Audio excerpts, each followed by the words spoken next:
good morning. You just played a serenade for me. Do you want to start another quick one for people watching, just in case? Yeah. Hi, I'm Adam Feicheck. I'm a musician and psychotherapist. Yeah, spend my time between the two, really, playing music and working with predominantly musicians now. What guitar was that you had, by the way? Just real quick, because you played me a little strum right before, just to Yeah, I sort didn't of realise. I was just literally just as jamming. come on, there was like a song came to mind, so out it came.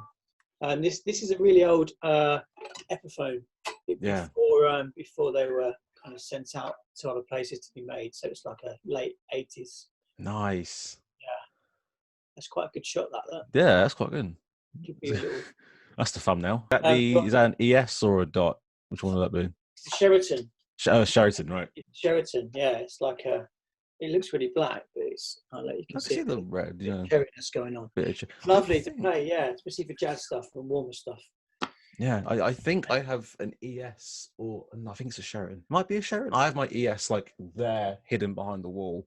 Yeah, just somewhere in the corner. I love Epiphone. I love the look of just like a classic sort of like 60s twang. that was brilliant. Big Yeah, semi-hollow rock guitar. I'm a sucker for them. they're my only friends. Same, to be fair, right now. I mean, you saying that though, you worked with rock stars. Obviously, you've gigged all like with musicians. You've gigged plenty of experience. Whether that will just be for general touring with acts like Babyshambles, or even things like Juicebox, and even being so much as a guest for speaking events. Is there any, in relation to Juicebox or any of the sort of local areas, was there any good memories that stand out? Any good anecdotes you want to throw in? I think there's loads of standout gigs. I think from, I guess I divide my three main gig territories, the band stuff and then solo stuff and then DJing as well. And they've all got really different energies, really. I think, the DJing stuff is more about the collectivity of people and using recorded music, I guess, in that sense, which is a totally different energy, and trying to create different musical environments and emotional continuums with people. And then there's the solo stuff, which I find really nerve-wracking, but there's something really rich in the vulnerability of going out with just an acoustic guitar, both good and bad. I really feel the pressure more on that. And then the band stuff is, I guess the band stuff kind of fits in between the two in that sense. Quite expressive, and as a drummer as well, playing in Babyshambles and other bands, there's a real framework of community there. Yet the pressure is off me because I'm just the drummer, so I can just sit back and just have this kind of container, this holding for the rest of the band, and maybe they'll give me a solo every now and then, depending where I'm playing. Not so much in Babyshambles, more jazz stuff. Position myself further into the band. So they've all got different energies, really. And as for standing out, I'm not sure. I think the first early shows I did, because I learned to play guitar, properly, I guess, in Babyshambles. So going out on my own solo adventures during that time was nerve-wracking. Yet in the framework of that brand was great, because I already had an established audience and they were very willing to engage me. So that was really nice, really nerve-wracking. But I think that was a really important time, going out on a limb. Yeah, I mean, was that, when you say solo, was that with Roses King, I want to say? Or was Roses King Castle stuff. And then recently I started going out under my own name, but it's one of those things where I think I've always struggled with, where do I position myself? Because now I do other things. I've got an EP ready to go. My last EP was under my name, but then the previous 5 albums releases were under Roses King's Castles. And I don't know, sometimes I feel a bit, well, where am I? Where should I be? Should I just integrate everything up here? But for me, that feels okay. But I think sometimes it confuses people. I think people can't get their head around that. I think more so now, as the divide between who we are as human beings and the rock star persona, because of social media and stuff. But obviously, that's quite synthetic. But I think, trying to get my head around where I position myself in that is difficult. I mean, I remember chatting to we had Andy Ross come on the show, this must have been a few months ago now, and we chatted about the whole syntheticness of, you can be an amazing band but be terrible on social media and looking good, or you can be amazing on social media and maybe not back it up in the band sense, that the main feature, in a way, which I think is quite, I never really thought about like that. Most bands go under the radar because they don't really market themselves. Was that like a struggle for you then? And obviously, like 10 years ago, social media can only go so far, but now it's like, it feels like it's the crux of what can push you into getting noticed as a band. Would there be any advice in that regard? I completely flooded my words then, but I know what you mean. Because I do a lot of work as a as a mentor, because when help musicians give fundings out, they mentor their acts as well. So they get like a well-being check, and a lot of the well-being check I do with them, it's overview, it's physiological, hearing, all sorts of things, and then stress points. And the biggest stress point is social media. People don't want to be doing it really, but they know they have to. And and I struggle with this area, because if I was going into the music industry now, I'm not sure I would have fully dived in as deep as I did, because I see sometimes on some courses on social media, you've got to be doing 3 hours a day and stuff. And I would never have wanted to do that. Sometimes if I'm practicing, I might do 3 hours a day, and I wouldn't want to spend that on. I find it quite toxic, social media, and that's my personal view of it. And I guess I advise that people view it as like a post box. Just do what you've got to do, then move away from it. For some people, I understand it's a lifeline and they get a lot out of it. But for me, I believe people interact on there with about 1% of their real selves. So really, what are you translating? And it's, and you need to be on it now, because everyone's on it. But I think during these COVID times as well, I think it's massively detrimental to mental health. That's my personal feeling on it. I know some people use the lifeline, but for me, I feel like the way I want to engage is to put it out there and move away from it, because it's too much information.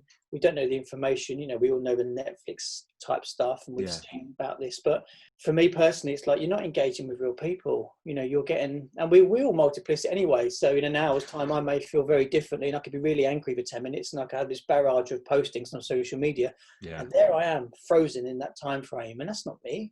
You didn't get that true essence of me. So regarding advice, I can't give advice. It's really hard. I can just say, be very mindful about how you engage with it. I do think it's detrimental. I know it's great for DIY, ethos and getting out there. And I used to do lots of panels, DIY panels, and I stopped doing them because, I don't know what advice I could really give. And I know there's kind of a huge market for that. And but I think everyone finds their own way, and it would engage with what works for them in that sense.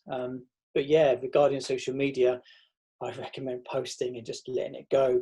And if you want to engage 8 hours a day, that's great. You may get loads of followers, but will that then translate into sales? And ultimately, you want sales, you want engagement, so you can get paid to do what you love for a living. I do agree with that. I do agree. I mean, I think it's what you make it ultimately too. You have to have that balance. Like with me, obviously, and with this right now, we're chatting on a video call tool, and this is going to be on YouTube.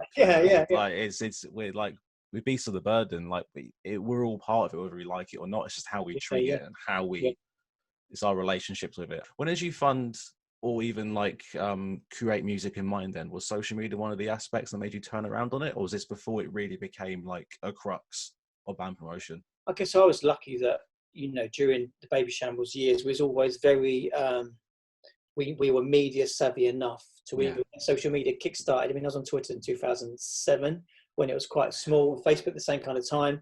So I was jumping on a lot of that for the DIY essence of the music. And we knew through, all of us getting media infringement anyway, to be very cautious and careful on it. And then you start seeing people putting loads of stuff on, you think, whoa, be careful. So we were already under the microscope. So it was that was a great experience to have. But I saw it build up. And of course, the beauty of it is everyone now has access to put their music everywhere. But everyone's doing that. And for me, social media is whoever shouts the loudest. And I see that in music. I see that in other therapists, I guess even some music industry, the tag headline therapists, all the time, posts. And I think people don't know any longer where the quality is. I guess, that's psychology of advertising anyway, in general, that if you're hit enough times with something, you'll be drawn towards it. But it comes back around to what you said in the first place. It doesn't necessarily equate to quality, because we know great bands that are amazing, but they just don't engage with the social media thing. And they're lucky. They've got a big following. They don't need to. But, it's part and parcel of it. And I often think to myself, do I really want to get involved with that? And I've just started an initiative now with Tonic Music, which is like a service. I don't know if you're aware of it, like a charitable service that offer mental health support in the music industry. And we're tentatively leaning into the area. But we're trying to do it without being crass, without, what we tend to see is just this big, overwhelming presence. And it comes across as really synthetic. So we're trying to work out how we can gauge it with really good quality content kind of quality over quantity, really. That's great. I mean, I think Tonic, I mean, I follow them anyway actively. I think it's quite a refreshing thing to see, because I don't think people value that enough. There's a lot of, I mean, being a human being currently is enough of a mental strain as it is, but especially when you're putting out music, not only are you learning a skill and a talent, but like there's a deep part of you that thinks, if no one's going to see it, what's the point?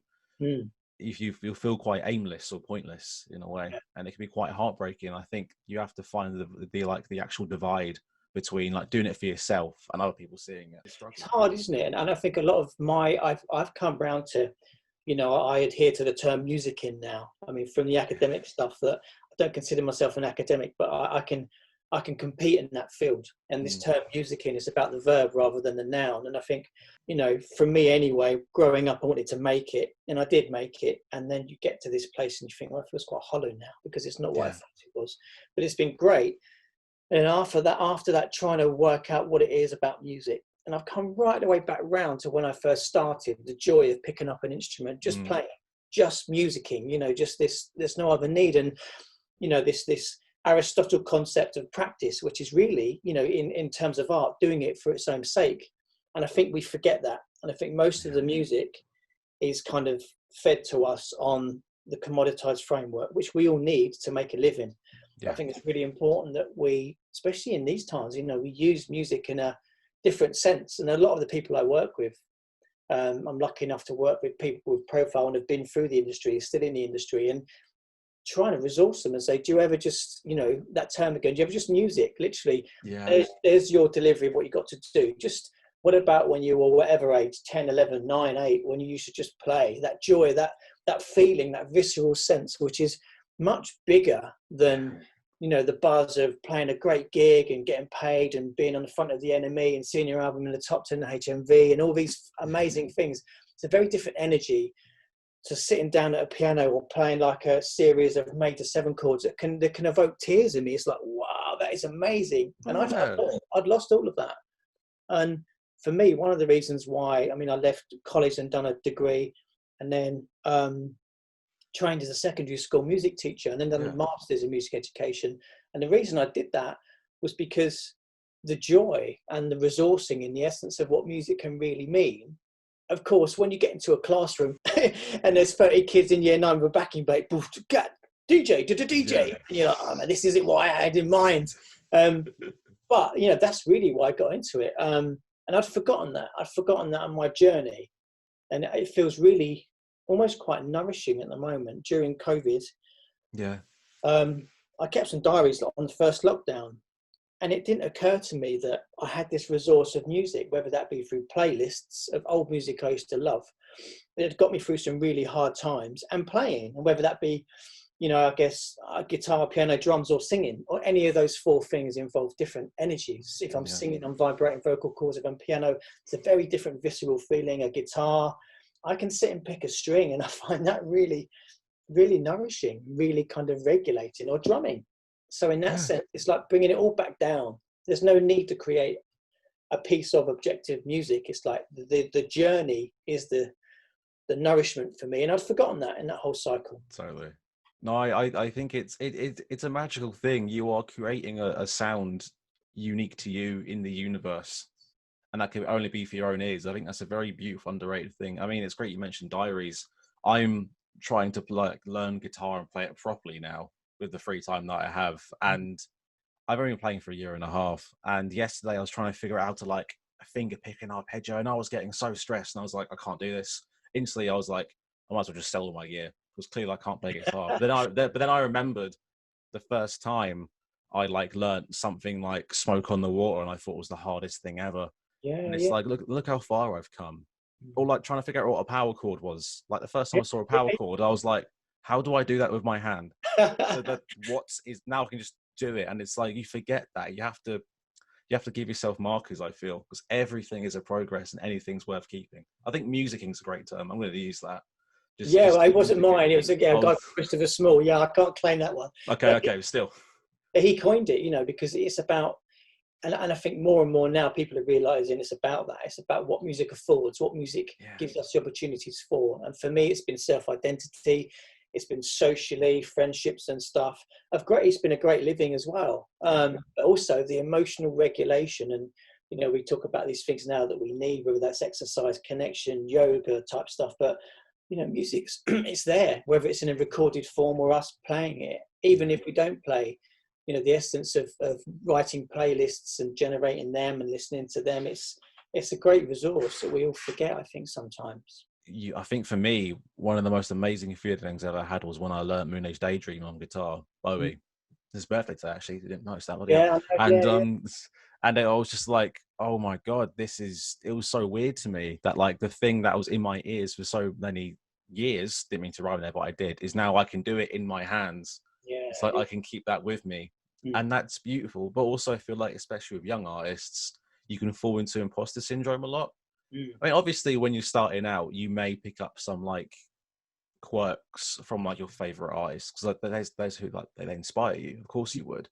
Like I know for a fact that when I first started singing, I just sounded like a really, really poor Josh Homme with a really bad American accent, and that's nothing like me now. I sing in my normal voice. But like, was there a point for you? I'm wondering, when you first started, when you were musicking, where you were lost on a path, in a sense. Or would that always happen, do you think, regardless of like experience or age? Or like, do you get to a point where you're like, okay, this is what I do, I'm moving this direction, nothing else can sway me? Yeah, I think it's imitation, isn't it? It's copying. Yeah. We have to have a frame of reference. Even when we're teaching or whatever, you learn repertoire.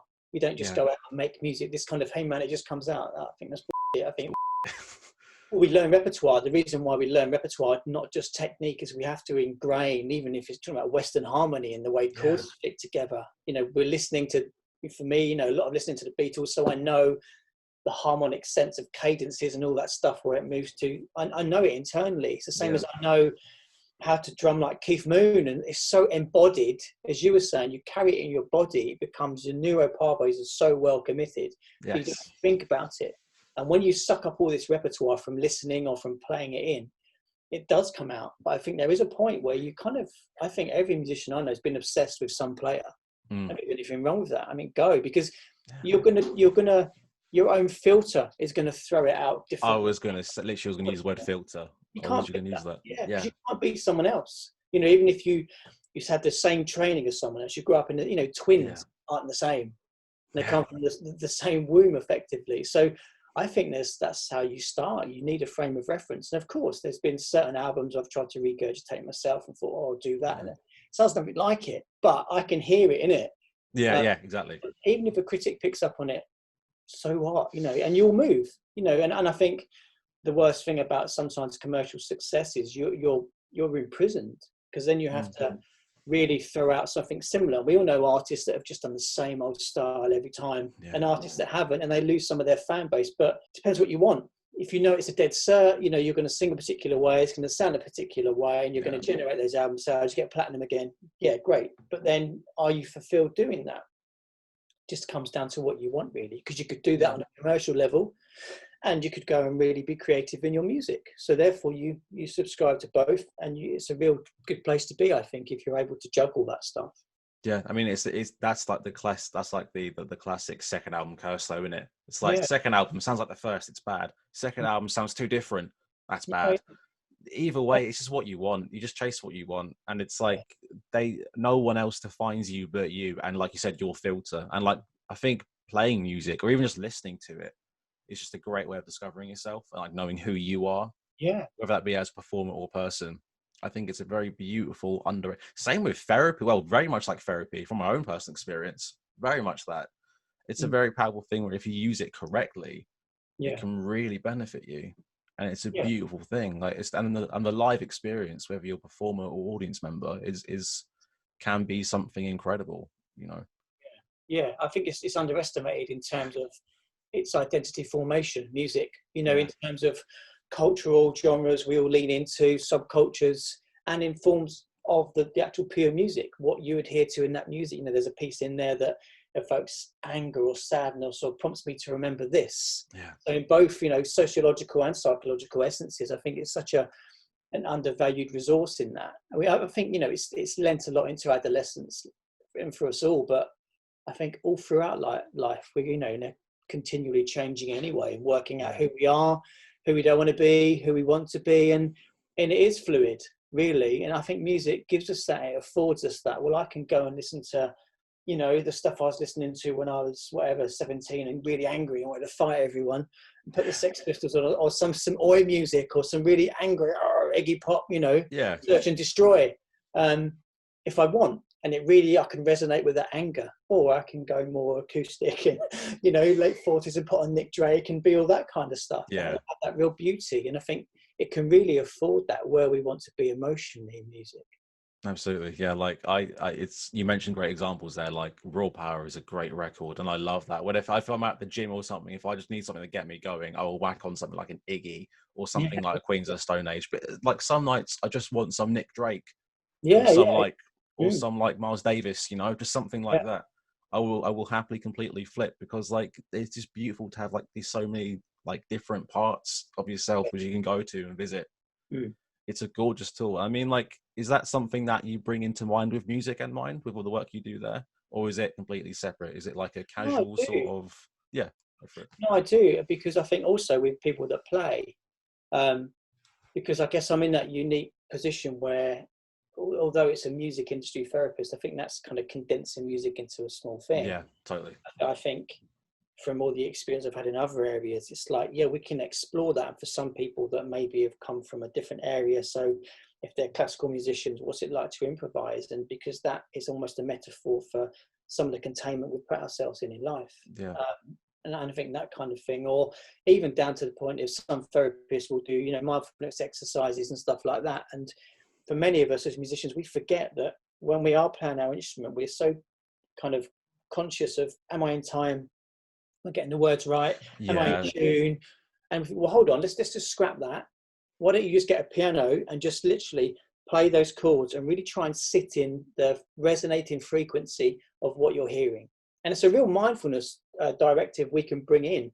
Or like I'll often spend 10 minutes on a pick. I mean, I was working on pick technique as well, but I'll have a pick and I'll just be going across the string up and down, and I'll be really paying fine attention to how deep is that pick going into the string.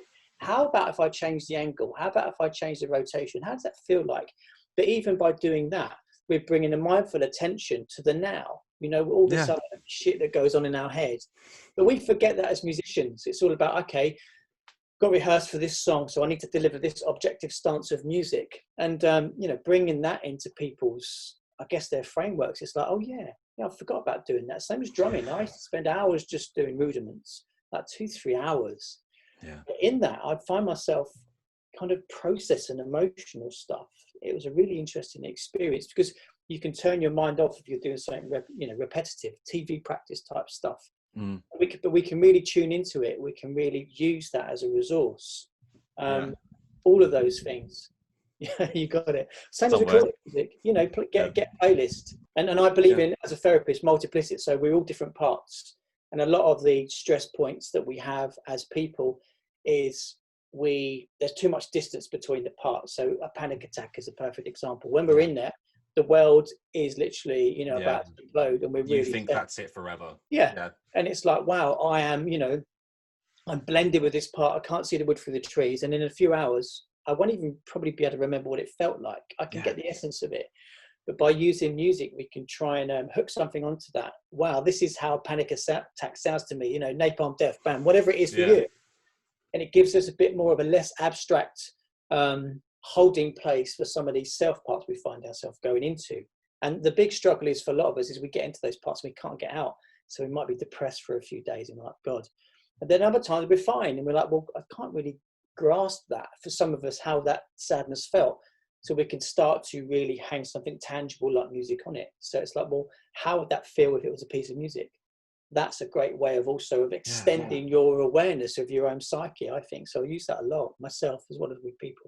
Yeah, I think people forget that meditation isn't just sitting in silence with your hands on your legs. It can be anything. Like I'm going to try that out, because like I said, I was struggling with the arpeggios yesterday. I'm going to try that pick exercise, because that sounds like a genuine good way to discover what I'm actually doing.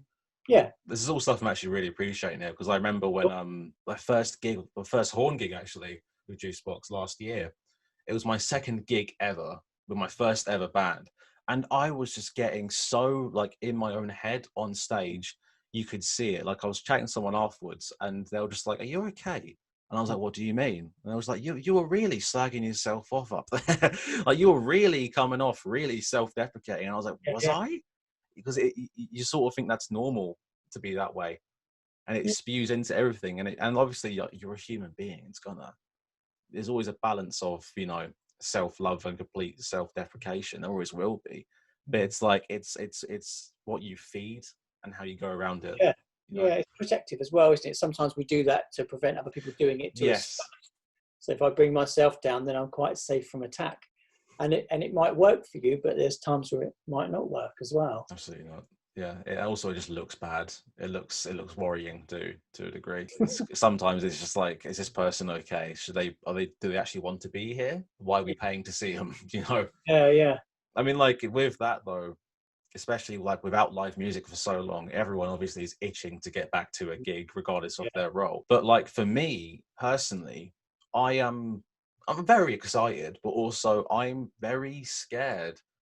Whether that be when I'm playing my first gig back in my band or I'm watching a band in a non-social distance setting like it was before, that scares me. The general thought of everyone going, "Oh, I want to play a gig," and everyone charging. That's frightening. How do you see the return of live music from like a mental health standpoint? I'm wondering, like, what would you think would be a mindful approach as a performer or audience member to come back to these events, whether they're small or large scale? I guess it comes down to how people view it. You said that there's a tendency to kind of go into that fear place, and then for you, you'd have to navigate how that works for you.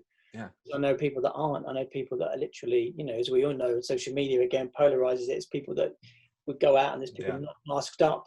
And depends where you're on that continuum. So those people aren't going to be bothered. They'll be quite happy to get into a group. So it depends. But I think if you're looking at the fear factor, it's just gauging what's safe for you. Yeah. I think it's being really mindful about, well, is this okay for me? Yes.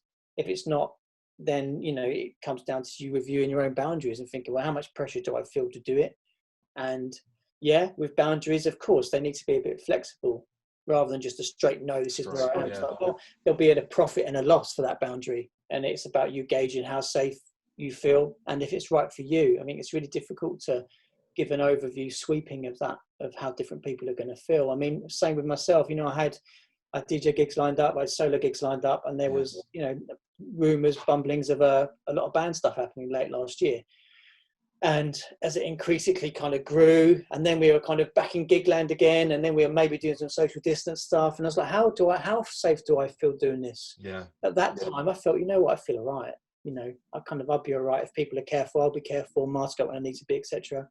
Because I had 2 kids that were at school. So I'm thinking if it's going to be moving around, we're probably going to get it because, 2 boys probably aren't the cleanest anyway. So in that sense, but now it feels a bit more fearful. And I don't know whether that's the media portrayal of it, because of course we don't really know what's going on and we just have to lean into common sense for ourselves and others around us. So it was a different element from last year. I was willing to do some stuff, but then I knew people that went straight out on tour when that little kind of gap appeared. And then subsequently they got sick. So it's difficult. It's a real difficult time. We have to sit in the complexity and the messy unknowing still, I think. Yeah. I mean, like what would be, before I kick you off, I'll ask little few quick questions. What would be good ways for people to actually like sort of cope with this then, whether it be just a musician or a non-musician standpoint? What would be ways that you found you coped during this sort of period of nothingness? I think making sure you're connected, as much as you can, which is really hard now because it kind of contradicts what I just said about social media. But of course, there's other ways of connecting rather than just in on that platform.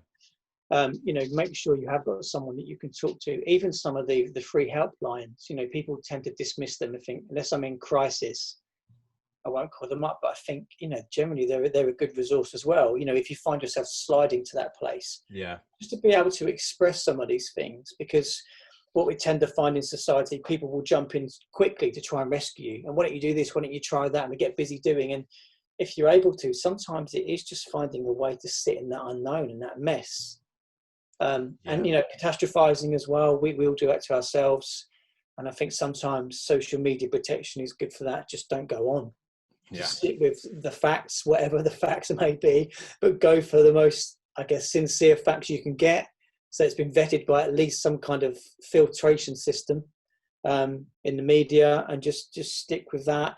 Try not to catastrophize too much, stay connected. And I think basics as well, you know, I think exercise and getting outside. Yeah. We all forget, some of us, when things get heavy, we kind of do this, and that's our pattern. And I think that's really unhelpful. And I think it's more about, can you share some of that you're going through with someone, you know, without them trying to rescue you, without them going, oh, it's too much for me. You know, I can't take that, so I'll try and help and rescue you.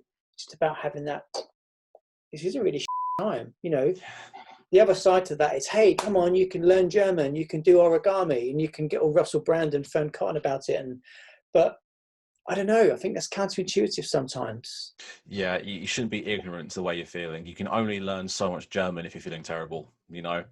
Yeah. Like the week before last, I was in an almost manic creative phase. Last week, I didn't want to do anything. Not in like a horrible way. I was just like, okay, I think I need a few days off just to relax and just, you know, chat to a few mates on the phone, eat some fat food, watch a film, sleep. Yeah. I don't need to. I think you shouldn't put too much pressure on yourself to have to perform every day and take advantage, because like this is the perfect time to do nothing too. Sometimes you should just sleep, and that's fine. I feel you shouldn't have to put so much pressure on yourself. But yeah, I've greatly appreciated this in all the standpoints, being a fan of your work, but also knowing that you're involved with Tonic as well. Me being someone who like obviously had their own gripes with mental health, like most people during lockdown and throughout life. All of it. Yeah. Really appreciate this. This was great. This is really, really humbling. My last little quick question for you: was there any sort of like local music close to you that soundtracks like recently? Soundtracks recently? Oh my gosh, let me try that again. My brain is not working today. Is there any? Yeah. Sometimes my words, it's my ADHD. Sometimes my words just fumble in my brain, and I go. Yeah, mine too. I just pull words out of the ether sometimes, and I think that might have sounded totally wrong or really intelligent. I know, but I don't.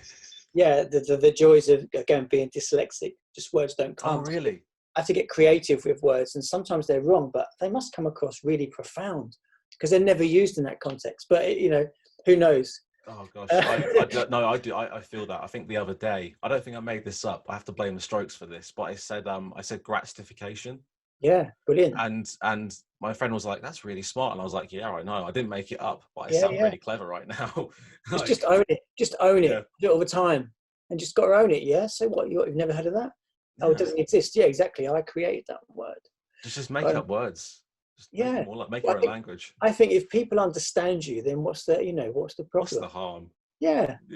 And I literally just done that to myself there, like I mentioned earlier, just like punishing myself just in case no one else does before, you know. I just done that there by saying I'm aware of my flubbers. My original question before my brain went haywire: is there any sort of music local to you that you've been listening to recently, whether it be like a local band or an artist, anything like that? What's been good in your local area people should check out? I don't really know. When it comes down to local music, it's interesting because I think I've lost a bit of touch on the local music scene because I haven't been out for about a year and really seen what's out there.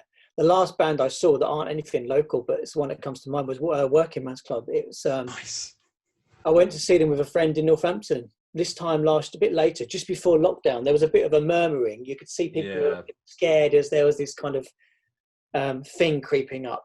But we saw them in a place in Northampton, and they're not local at all. But I'm just kind of bringing it back to them. And it really reminded me of, and I think this is part of my own recent psychological process it's taken me probably about 10 years to come back round to that real joyous naivety I had before knowing what the music industry tastes and smells like. And it was like, I guess, you know, in my early days of just playing drums and wanting to make it, the bands I would go and see, you know, I guess the early late shoegaze, early Britpop stuff, and not knowing anything about the infrastructure and the glory and the glamour and the romantic notion of it all. And it really brought it back. You know, there's, you know, being a bit older in the crowd, but there's these young kids full of that spirit, you know, and that vigor. And you think, wow, it was really exciting. And I was really excited this last year to almost reconnect with that and start really getting back in touch with all of those things, playing music, the joy of it, trying to have enough distance from the big corporate industry, you know, all ploughing monster, as it were. And it was a great experience. And I thought, great. And I peppered some gigs in the diary, a couple a month. And then the whole thing shuts down. So I'm looking forward to getting back into that. But regarding local stuff, you know, I've got to admit, I'm pretty out of touch with local stuff. I'd love to be more in touch with it. But I think that the locality now is different to when I grew up, because the locality doesn't quite matter as much. You know, I've been to the Horn quite a few times. And of course, you know, Luke and stuff, I know, is very much involved in local scene stuff. But I feel a bit distanced from that, especially as I haven't been to gigs. Well, yeah. So, you know, I don't really know what the local scene is, I'm afraid, around me. That's fine. Yeah, it's all right, yeah. I'll take Working Man's Club. That's not a bad thing to throw in there. That's totally fine. Yeah, I mean, that was the last gig, and I'm trying to think of recording music that I've listened to. A guy called Malcolm Tucker I'm really into. Yeah, it's kind of quite ambient stuff. That real kind of, I guess, that lo-fi, folky type thing, you know, more so. It's my thing. And a lot of jazz stuff as well. And I think sometimes, you know, if you don't want words, you don't have to think about words. You can just dig into some jazz stuff and just let those melodies and those kind of things fly around as entities on their own without thinking too much. Just go with it. Don't try and bother to figure out what key it's in. Just run with it and see what happens. You know, because you have to bypass that process of thinking. Just like, wow, how does this impact me? So that's quite a nice thing to have as well. Yeah, I mean, it's a thing I'm very grateful for. In that sense, it's so easily accessible now. Is there anything else you want to talk about or mention, or are you absolutely fine with that, Alice, before I kick you out? I'm fine, yeah. You know, I guess keep an eye out for my musical stuff. I'd love to give you a website and all the blurb, but I don't know what I've got going on. I mean, Google me. Can we still find your Music in Mind? Yeah, I feel like it'd be very handy. Music in Mind is more the therapeutic stuff. And then my music is just Roses King's Castle. So you can, awesome. I think there's a Bandcamp. I think I've moved away from any big vehicle for that at the minute, because I haven't got any ready to go, but I just want to wait till venues are up and stuff. So then that'll probably be like summer, winter this year. Got juggling. I'm doing a doctorate as well, so I need to finish the doctorate stuff, and I need to finish the EP, and then see what happens. Yeah. My mic just fell down again. I'm going to see how long it goes before it falls down completely. Hopefully no it'll problem. be fine. It's a bit of an expensive mic, but I'll see what happens. But yeah, thank you for swinging on again. I do appreciate that. The whole thing was really humbling for me. Sweet to listen to. So yeah, thank you for this, man. All right. I really appreciate that. Take care. Cheers. Thank you, mate.